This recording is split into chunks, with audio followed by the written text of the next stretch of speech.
Uçuş təhlükəsizliyini təmin etmək məqsədilə Azərbaycan Hava Yolları Aviaşirkətinə məxsus Airbus A320 təyyarəsinin kapitanı Sankt-Peterburq-Bakı marşrutu üzrə J2020 nömrəli reysi yerinə yetirərkən texniki səbəbdən, şassidə nasazlıq səbəbindən geri qayıdaraq Pulkovo hava limanına eniş etməyə qərar verib.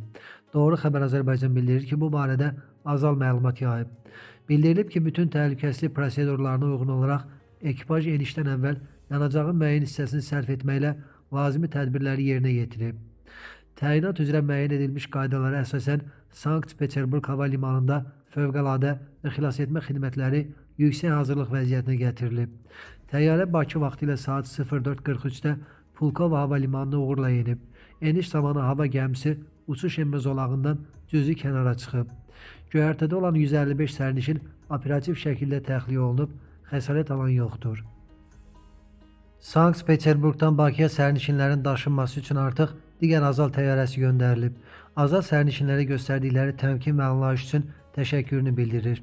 Qurumun son məlumatına görə J2020 nömrəli Sankt-Peterburq-Bakı reysinin sərnişinlərinin daşınması üçün Bakıdan göndərilən Azala məxsus hava gəmisi paytaxta çatıb. Təyyarə Bakı vaxtı ilə saat 14:24-də Heydər Əliyev Beynəlxalq Aeroportuna enib.